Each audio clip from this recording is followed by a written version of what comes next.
Thanks everyone for having me. Thanks to Off the Shelf, Roma Futures, to the Friends Meeting House, and all of you for coming. It's lovely to see so many faces, and it's nice to be in Sheffield. My dad was born here, recently passed away, so it's an emotional, day for me to come in. I was going to begin by reading a bit from the beginning of this book, just to set the scene. I won't read too much. This is from chapter 1. It's called The Stopping Places. There is a road that runs from the salt coast of Sussex back to the green hop gardens of rural Hampshire. It is an old road, a road of black and white, a road composed of many roads. Some of them have half memorable names: the Valley, the Long Furlong, and Harting Down, a hill of many stags. Most have no name, but a faceless coda of letter and number. The A27 westbound, the A286 out of Chichester, the B2141 from Midlavant to Harting. But in me, all these disparate roads add up to just one. The road from the world I grew up in to the world of wagons and tents that passed in the decades before I was born. It was a road we took twice a week throughout my childhood, from the yard where we lived to a cobbled old market town called Petersfield. We had a pitch there, a spot on the main square where 4 generations of my family would take turns to stand out in all seasons and sell bunches of flowers. We made the journey in a growling old white Ford Transit van, lined with rattling plywood and heavily laden with flowers. There were boxes of daffodils packed squeaky tight, tall green buckets of chrysanthemums, yellow and copper and pink, stargazer lilies that burst into purple and white streaked with orange.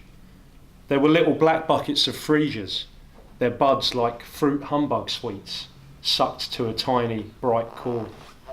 Spray carnations, the white ones frill-edged with light red, yellow ones tinged with peach. Ferns in dark greens jostled against the million tiny white stars of Gypsophila. In one corner of the van were stashed the less interesting tools of the trade: cellophane, secateurs, reams of tissue-thin wrapping paper in pale pastel shades, and boxes of tape and elastic bands to hold all our arrangements together. And I learned the jargon and abbreviations of the trade, the long, plummy, tongue-twister names of flowers, truncated to working-class forms. Spray cars, daffs, sprig of gyp, pinks, chrysanths and stocks. And occasionally we'd use our own words when we didn't want customers listening. Kaka, dewey bar a go. Achon, the molishers dinlo. Kurdavonga in your putsal. Daldi chavi, mingri zakai. I had no idea where these words came from, or why we understood them, and almost nobody else did. But I'd learned not to use them at school. If I did, a long silence would follow, turning my mood from light to dark, and I would feel lonelier once the silence had passed.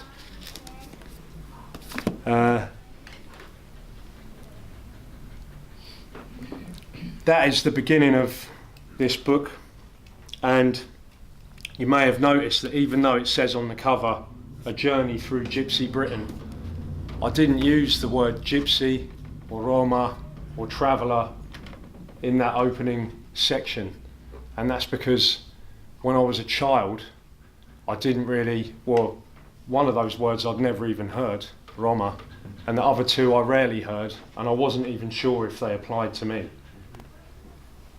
But I did know some of these words, and I just thought my family had special words. I didn't really know why. I don't know if I thought it was a language. They rarely would speak a whole sentence, but sometimes people would, especially if they were worried about something. So I wanted to I thought it was possible to bring people in slowly into this world, rather than saying at the beginning, this is a book about these people, and then you bring your view with that. Obviously, it's not really possible to do that because I've had to put what it's about on the cover, but it's at least it works on the radio, I suppose. The words I later learned were the remnants of what was once a grammatically complete Indian language. When I say Indian, the grammar and most of the vocabulary came from India. There were actually words in it from nearly every country or land, because the borders have changed, between here and India. So there were some Persian words in it, there were bits of Turkish, there were bits of Byzantine Greek. The definite article comes from Byzantine Greek. There were words from Slavic languages, from Romanian, from Romance languages, and a couple of words from German. And this was the way that linguists traced some of my ancestors back according to the language, and they could even see when the words had entered their language based on when they were used in those countries. This is before the advent of genetics or anything like that. I say some of my ancestors because I have a mixed background. Not all my ancestors are Romani people. Romani is the English adjective from the word Roma. Many people think that the words Romanian and Romani are the same. You can understand the confusion. They look and sound very similar. They have completely separate etymologies. The name of Romania has the same root as the city of Rome and the Roman Empire, and the word Roma, Romani as I'm saying, comes from an old Indian word Rom, which means a man, a husband, or in some cases just a human being. So that point brings me on to one of the reasons I bothered to write this book, and that's that I used to edit a magazine called Traveller's Times, which was a magazine for the Roma, Gypsy and Traveller ethnic communities of Britain. And in this job, I often had to go on the television and on radio to defend my community against accusations, or to bring a little bit of nuance into the conversation when there was a news story, say, about Roma or Gypsy people. Before I say more about that, I better explain where the word gypsy comes from.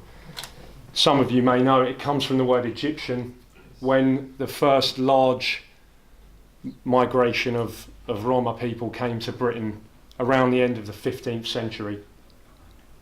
So there was probably still a Plantagenet on the throne of England at that time. That gives you an idea of how long ago it was. They quickly became known as Egyptians, or actually as the dukes and princes of Little Egypt, probably because nobody, including themselves, knew where they'd originally come from. And down the centuries you can trace the evolution of this word from Egyptian to Gyptian, and then gypsy. It's a misnomer, which means that that's not where they'd actually come from. And you might ask yourself, therefore, why I use this word. And that the reason that I use this word is because it's been used within my family probably for the last half a millennium in various forms. And it's a controversial word. Many people don't like it. My great-grandmother, who's a big part of this book, she's still alive. Lucky me that she still is. She reminds me what I've got to do, because I often forget and she doesn't. She used to despise this word because people would only use it as a term of abuse. So she would only accept the words Romani and Traveller. But I think her attitude is maybe changing a bit. I've explained a bit that I use it because I think it has a practical use to kind of basically tell people what I'm speaking about. Whereas the word traveller implies that someone who calls himself a traveller is constantly on the move. which is not the case, and in fact it never has been. It's not a functional title. It's in the way that I'm using it now, it's an ethnic term which refers to various groups in the British Isles, but predominantly, in terms of numbers at least, Romani people. Because if it meant anyone who moves around, it means all of us, because we all move around. And the argument I make in this book, and the reason it's called The Stopping Places, not The Road or Travelling Around or The Roving Gypsy or something like that, is because it's stopping which has often characterised Romani and other ethnic traveller life. It's actually, everyone's fine when you're moving along. It's when you stop moving that the interesting stuff begins. And it's, I would argue, not really the motion of nomadic people which causes such tension and arguments, but also, interesting conversations. It's arriving somewhere and then living your life in a non-typical way, often living domestic life outdoors or semi-outdoors. Traditionally it was around the fire. So I don't know if it seems like I'm going into a crazy level of detail about some of this stuff, but these words and what they mean are very important. And the conversation that I was used to having when I went on the radio or on local television to talk about this stuff presumed that they weren't all that important. It didn't really matter what you said. There wasn't a lot of nuance in the conversation. Often I'd find that top level journalists on large salaries didn't even have a skim read Wikipedia level of understanding of what they were talking about. And often I felt that they didn't think they needed to understand it because they already had a vague idea who gypsies are and what the problems are in our community, so why bother to ask anybody to research it? But I don't want to go off on one about negative things, because the other reason I wanted to write this book is because I feel that my family and the perhaps 9 to 12 million Romani people who live all over the world, the largest populations are in Central and Eastern Europe, but there are enormous populations in other countries as well. There were probably 1 million Roma people in Brazil. I didn't know that till I was 30 years old. There may be that many in the United States. So it's a global people, and in that respect I'd say reflects the nature of humanity. But I feel like there are many special things that are handed down that people also don't know about. If you look at the cover of this, it's a very lovely job I think that the graphic designers did for me, but these things are not just arbitrary signs. This is a black cooking pot that many people, all poor people, not just gypsies, would have used to cook almost every meal they ate over the fire. And this bird, which people think is a magpie, is actually the pied wagtail. And many Romani people in Britain used to refer to that as the Romani Futures, the gypsy bird, or the Romani bird, or the Calo Chiriclo, black bird. And they identified with this bird in a way. It's quite strange this, but it does make sense. Because they do sometimes hop, but most of the time you'll see them walking along the ground.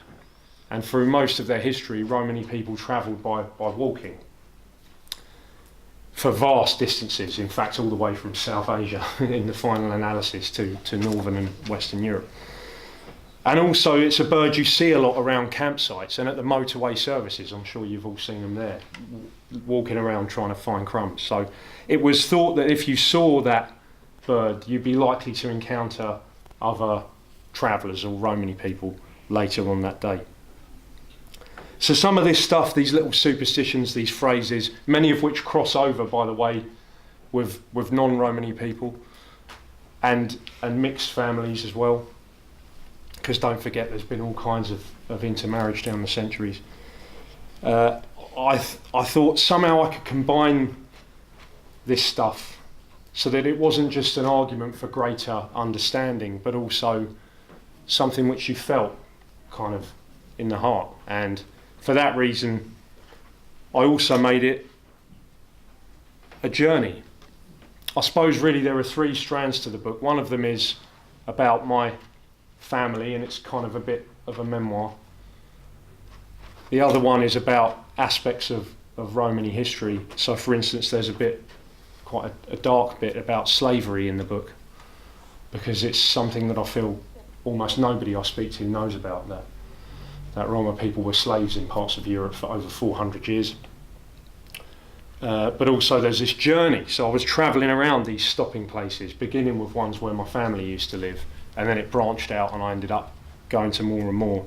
I stayed in 73 of them, which looking back feels like quite a lot, but it's actually a tiny fraction of the places that have a long gypsy history, if you like. And there's a little map in here at the beginning. And the reason I drew a map was because, again, if I went on the radio to speak about gypsy culture, normally I'd be asked on if there'd been a dispute about where people had put their caravans or something like that. So the context was immediately negative. But there never seemed to be an idea that people had a long history in these places, in particular places. And you could map that history. You could actually draw, if you like, a gypsy map of Britain. You could do that with countries all over the world. You could do it, but people weren't doing it. And I felt that this was a kind of, almost like a ghost geography that people I spoke to knew, but I'd never really seen it in a physical form. And I suppose I thought, perhaps naively, that it would be quite a powerful gesture to say, oh look, here's a Romani map of Britain. And that's why there's a map in there. My journey wasn't systematic in any way. It started off quite systematic. I tried to go to all the places where my great-grandmother had lived. They existed in quite a small geographical region in Hampshire, down in the south, and only a small part of Hampshire, really. And this seemed to contradict another thing that people often say about gypsies, which is that there's a kind of wanderlust, a sort of freedom of movement, that you go around aimlessly, and it's essentially a romantic thing in the kind of cultural sense of the word romantic. That may be and is the case for some people, but in my family it was actually a very regimented route that they followed with the seasons, visiting the same farmers. They knew whole dynasties, generations of farm families worked with generations of Romani families. They knew the names of each other's ancestors and children. And they'd go back year after year looking for work based on the season, based on which crops were being brought in. Obviously hops were a massive part of that in September, which was the centre of their calendar really, in the way that I suppose Christmas is for some people, or other times of year. And you know, in the winter when there weren't crops, they'd go and do ditch clearing out ditches, and hedge laying and things like that. And it was the same year in, year out, probably since the 1700s right until the end of the Second World War. So a significant period of time. And in that time, their way of life hadn't really changed very much at all. The main change that had happened was probably the advent of the traditional Romani wagon, because initially they lived exclusively in tents that they called bender tents. Some people called them bell tents or rod tents, made from willow or hazel sticks, bent over, plunged into the ground, tied in the middle, and then they put a tarpaulin or a greased blanket or cloth over the top, and they lived in those. Eventually people started to have the clever idea of putting those on flat carts, and that was the rudimentary form of the wagon. And eventually these wagons evolved into, I would say, quite glamorous, sophisticated and expensive forms of accommodation with gold leaf on them, carving and stuff like that. But in other ways, their way of life hadn't really changed. It was based around the fire. They lived in extended family groups with large numbers of children, sadly high infant mortality rates as well, and worked these circuits.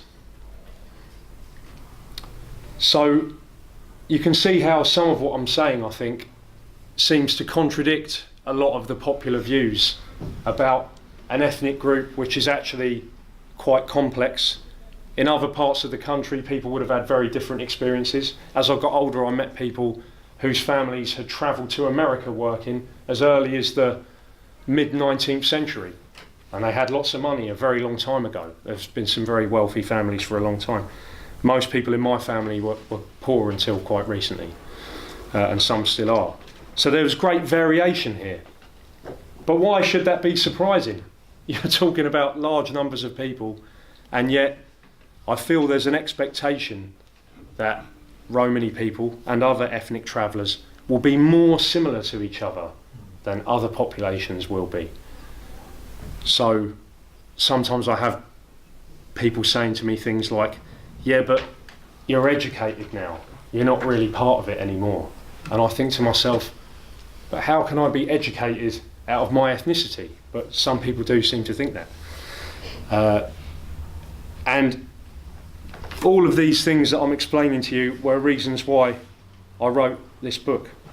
Unfortunately, somehow I've just realised I don't mention the flag of the Romani people in the book, which was introduced, someone might correct me on this, but I believe it was in 1971 at the first World Romani Congress. Is that right? Yeah. Yeah. And the green represents the earth, the blue represents the sky, and the wheel in the middle, many people think, and it's not that it's wrong, it resembles the wheel of a wagon or a cart, and hence mobility and the nomadic history of some Roma people. But actually it's the chakra wheel from the Indian flag, so it's a reference back to the roots of Roma people. And it's a flag of a people, not of a nation state, and in that sense is quite, well, it's not entirely unique, because there are obviously many examples of that in the world, but it's fairly unique in the European context. And I feel like people really love the flag, because you don't really need the explanation I just gave you to figure out what it possibly means. It just seems to speak of something. But the reason I said it harks back to the nomadic history of some Roma people is because many Roma people and their families and ancestors haven't been nomadic for most of the last 1,000 years. And the idea that their identity is tied up with being a nomad is confusing and indeed farcical to them. If you go to Istanbul, for instance, you go to the Roma quarter there, you'll meet Muslim Roma people, many of whom haven't been nomads since almost the time of the Crusades. That's how long you're talking about. So, although I'd say nomadism has an important role in our history as a people, and for some of us it is very central right up to the present, it's only one aspect of many strands of an identity. It's just a particularly visible aspect. So if you take the British situation, I think sometimes people think that when the traditional horse-drawn wagon disappeared, the people who lived in them disappeared alongside it. And that's because it was a very potent, kind of aspired to symbol, I think, of Romani life. And it was visible from a distance, whereas something like the Romani language, unless you were close listening, or some of the customs around birth, marriage and death, which you will probably not witness unless you're close friends with, or indeed part of a Romani family, were invisible from a distance. And so people didn't see, I think, those aspects of it.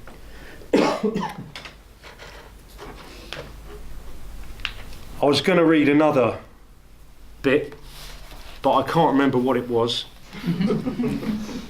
Yes, I said earlier on that the first large migrations of Romani people to Britain probably happened just over 500 years ago, but there may have been isolated examples before that, and there was at least one, because a skeleton was found in an Anglo-Saxon churchyard in Norwich city centre. I feel a bit like Alan Partridge saying that, but that dates back to the 11th century, the early 11th century probably. But then that begs the question of whether it's justifiable to refer to that as the skeleton of a Roma person, because the identity of the Roma as a people in Europe, I would say, probably coalesced after that. So who knows how that person looked at themselves, but they were certainly a South Asian person living in East Anglia 1,000 years ago, and a Christian, because they were buried in a Christian churchyard. And for some reason I think that is a significant piece of food for thought, even though I'm not entirely sure why, as I say in the book.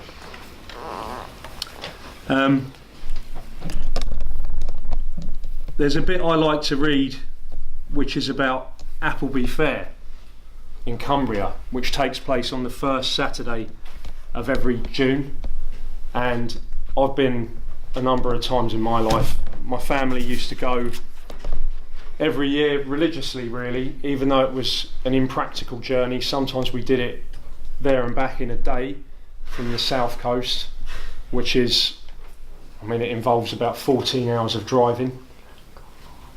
I've done that once and I don't wish to do it again.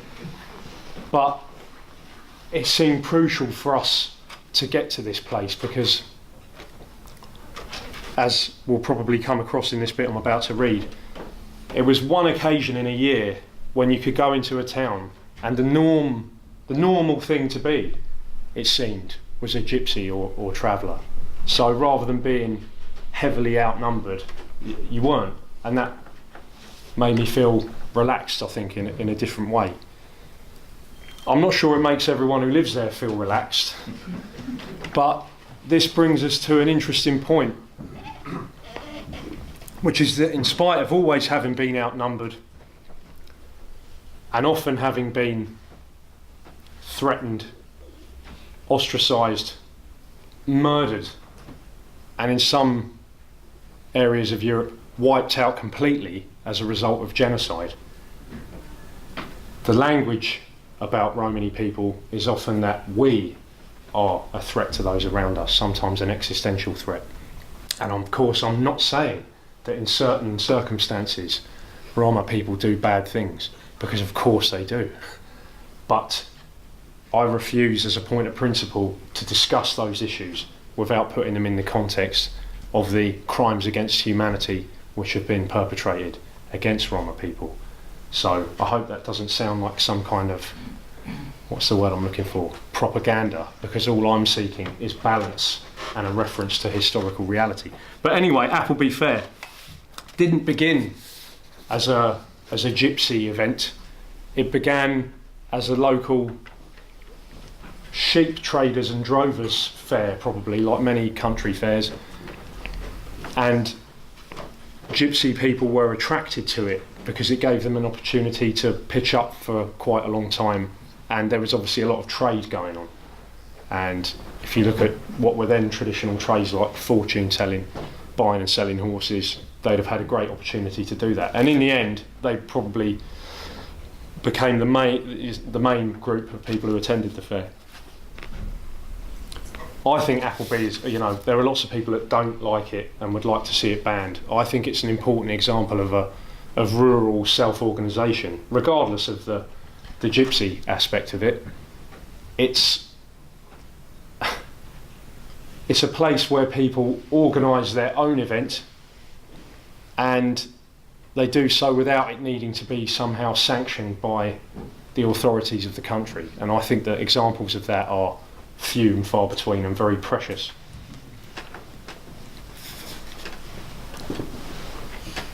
We stroll around the town for a bit, we as me and my wife, and sit down next to the River Eden for a few minutes to watch the bravest boys and girls ride their horses in and out of the river, stopping in between on the gravel beach to rub soap into their animals' slick wet coats.